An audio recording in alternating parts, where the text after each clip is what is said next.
7 days a week, you're thinking about money, you're thinking about how you're going to pay these bills, you're thinking about, how you're going to put food on the table. All right. Some people go through it more than others, but I want to come and tell you, man, all right, don't let the cares of this world, all right, the money, the women, the aspirations, right, school, workplace, career, all these things, man, all these cares of this world, don't let these things weigh you down. Don't let these things occupy your mind so much that it pulls you away from the Most High God, Yahweh Bashem Yahushai. I was watching a video earlier today about, fully committing your time to the Most High God, and it's very true, man.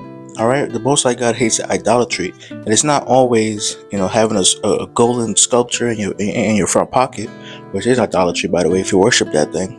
You see what I'm saying? But it's also putting your time and effort and energy into all these things other than the Most High God, whether that be school, whether that be trying to get money, whether that be women, whether that be, you know what I'm saying, your career. You see?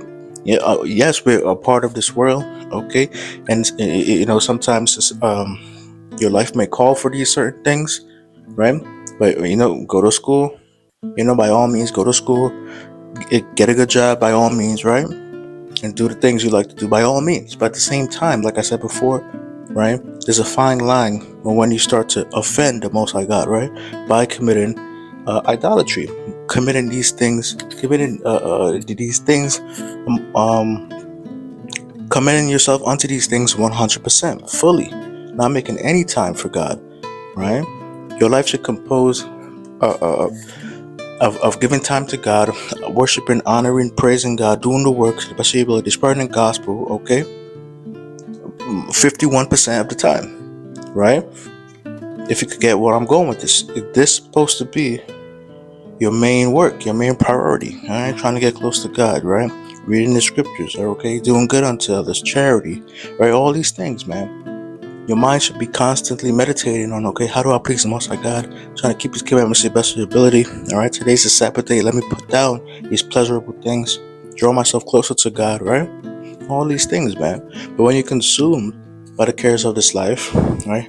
Okay, let me get this money. Okay, I gotta take this job, but it's on a Sabbath day, but I gotta get this money anyway. You see what I'm saying? When you're consumed by these things versus trying to please God to the best of your ability, God is not looking upon you and smiling, right? And He likens that onto idolatry. Right? Let's read. Let's get into this. Mark 4:19. And the cares of this world, and the deceitfulness of riches, and the lust of other things entering in, choke the word and becoming unfruitful. Don't let that be you, man. Don't become unfruitful, right? Because your total care for this world, because you care of your career and your school and your job and trying to get money, and these women that you're chasing left and right, speaking to your brothers or your sisters, you spend about 5 hours in the mirror every day.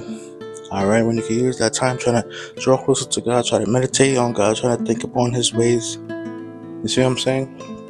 And I'm not coming at you from an angle that I'm perfect myself, right? We can all work on these things, but I'm here to kind of help you, brothers and sisters, to give you that reminder through the strength and power of Yahweh Bashem Yahushai, right? The Lord is not into these kind of things, man, especially when you commit yourself fully to all these other diverse lusts and interests and hobbies and career. Like, that has nothing to do with God at the end of the day. Okay, your strength and your power and your backbone and your riches and poverty and health and sickness, all these things come from God. So commit your time to God fully, right? 1 Timothy chapter 6. But they that will be rich fall into temptation and a snare, and into many foolish and hurtful lusts, with strong men in destruction and perdition. For the love of money is the root of all evil, which while some covet after, they have erred from the faith and pierced themselves through with many sorrows, right? You're constantly chasing that money, man. Money itself is not evil, okay? Money is a defense, okay? But the love of money is the root of all evil, and you see that happening today. What would some brothers and sisters not do, okay, to get some cash in their pockets, all right? And you see that. OnlyFans, PORN, okay? They would shoot somebody over some shoes so they could resell, right? Over some clothes or some fancy jackets, right? So they could resell. Okay, they would shoot somebody over some cash they got in their pocket, $20 bills. What will people not do? Money is the root of all evil. Okay, and even the constant searching and the constant mindset of constantly trying to acquire more and more money. I mean, that is evil in itself, like I've spoken about before. That is idolatry, man. That thing occupies your mind more than the Most High and His commandments, and meditating on what's pleasing unto Him and His only begotten Son, Yahweh Shai HaMashiach, who will call Jesus Christ. You spend more of your time worrying about trying to get money than anything else, right? And all you're going to do is bring upon yourselves many sorrows. Okay? Remember, the Lord is the one who increases and decreases. The Lord giveth, the Lord taketh away, alright? The Lord is the one who does all these things. Poverty and riches, right? So you're running around chasing all the money. All you're doing is digging yourself an early grave and lots of sorrow, right? So leave these lusts and these cares of this world alone, man. Your riches are in heaven. If you believe in this word, if you believe in the Most High God, Yahweh, Bahasham Yahshua, you have riches in heaven, man. The Lord may increase you on this side, okay, during this time on earth, okay? And what are you supposed to do with that? Give to charity, right? Give to charity, give back. The Lord blessed you, you bless others. Okay, remember, it's the Most High God who increases, who decreases. All you're doing is digging yourself an early grave, all right? Nobody's saying getting money is evil, right? But when it occupies your mind 51% of the time, then you're going off. Okay, where we at? 1 Timothy 6 and 17. Charge them that are rich in the world that they be not high-minded nor trust in uncertain riches, but in the living God who giveth us richly all things to enjoy, right? You got to, most, people got some money. Okay, the Lord blessed them, increased them. And what did they do? They get high-minded. They trust in their riches. You see what I'm saying? They get prideful. Okay, they forget from where they forget where they came from. They forget about charity.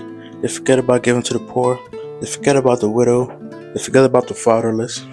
Right? You think the Lord is looking upon you and smiling? But obviously the answer is no. Okay? You trust in your riches, the Lord can make you an example of how not to be. And we've seen that time and time again. Okay? So you might be asking yourself, oh, there's a lot of wicked people who are rich. But they're saved for that hour of destruction. You see what I'm saying? But for you, who the Lord is chastising, who's giving a little bit of judgment at this time, He's giving you the opportunity to repent, to learn this lesson. Okay?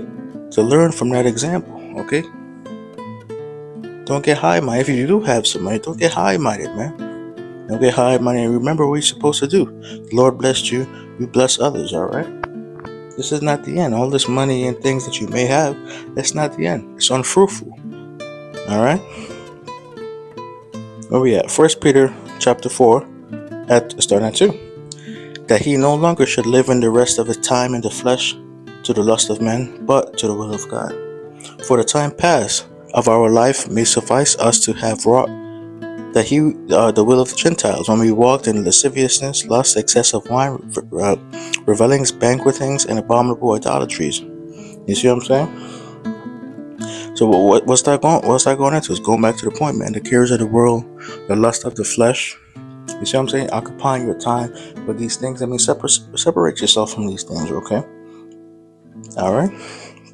The cares of this world, deceitfulness of riches, and the lust of other things. What do those things do? They choke the word, man. You spend more of your time partying, having a good time, worrying about money, women, clothes, fame. All right? You're doing the work of God, okay, for likes and for views. Okay, you're giving to charity, but okay, you got a camera in the homeless person's face. Okay, so that the world may see. I mean, the Lord is not looking upon these things and smiling, man. See what I'm saying? I know I'm all over the place. I'm just trying to flow with the Spirit right here, right now. But you got to put down the cares of this world, man. Those are the things that's holding you back. Okay, and those are the things that come in and choke the word. Come in and choke the word. Okay, and you gotta watch that spirit of how you do things as well. Okay, what spirit am I giving to the poor in? You see what I'm saying? Am I doing it to be seen of men? Okay, am I doing it to boast and to brag that I have money? You see what I'm saying? You really gotta, watch, and you gotta pray. You gotta ask God to be your guide. Okay, ask God to guide your path and your mind and your decision making. You see what I'm saying? Ask God to remove all these cares of this life off your shoulders. Because we talk about money, we talk about women and all these things, but a lot of people, for the most part, worried about bills, worried about getting food to eat. You see what I'm saying? Those things are a very heavy burden on a lot of people. But what does the Lord say? He said, doesn't He feed the sparrow? Doesn't He water the lilies of the field? Don't the animals get food to eat? How much more so you? You see what I'm saying? Who was made in the image of God. Would He not feed you, especially if you have faith? The answer is yes. You are worth much more than these things. The Lord will feed you. The Lord will clothe you. But you gotta have faith. You gotta believe, right? There's no need to surround yourself with these heavy burdens and cares of this world. That includes getting money. That includes women and getting a wife and a place to live. Like, there's no need to surround yourself with such heavy burdens when the Lord promised that He will do these things unto you. He will be there for you, man. But you gotta have faith. Okay, get these burdens off of your shoulders. Okay, this is Luke 21:34. And take heed to yourselves, lest any time your hearts be overcharged with surfeiting and drunkenness and cares of this life, and so that the day come upon you unawares. Okay, like I said, the cares of this world, primarily talking about that lavish living in that deep lust of that lifestyle, that partying, that drinking, that what I'm saying, adulteries and fornications, and so preoccupied on what the lust of the flesh and what the world has to offer. They're not looking for the coming of the Messiah. Okay, instead of spending your time getting right, cleaning up your inner man, cleaning up your spirit. You see what I'm saying? You're out there doing the works of the flesh, fulfilling the lust of the flesh. That the day that when that day does arise, it's going to catch you unawares, and you're going to be totally unprepared. You see what I'm saying? Don't let that be you, man. All right. Gird up your loins, okay? Clean up your inner man. Keep the commandments of your best ability, faith, the only begotten Son, Yahweh Shai, okay? Give to the poor, help the needy, help the widow, help the fatherless. Do all these things, okay? Take these burdens off your shoulders. The Lord said He will provide for you, okay? Don't get caught up in the cares of this life, okay? A lot of times, what you gotta be doing, man, is just sitting back, relax, okay? Like I said before, commandments, faith, right? But the Lord got you, man. There's no reason to be caught up in this turmoil. The Lord is calling us to peace and joy and happiness. All right. At the end of the day, yes, it's going to be chastisement and judgment to help get you on the correct path, as any father who loves his children. You see what I'm saying? But at the end of the day, man, the Lord got you, man. The Lord got you. Put these cares of this world alone. Okay. Don't forget the things the Lord is calling us to do. Hopefully, this was a little bit faith boost, a little bit edifying this late evening, or this morning, depending on where you are. All praise to the Most High God, Yahweh, Bahasham Yahweh Shai, Bahasham Kakodash. Okay? I know I was a little bit all over the place, but hopefully you got something out of this. Peace be unto you. Shalom.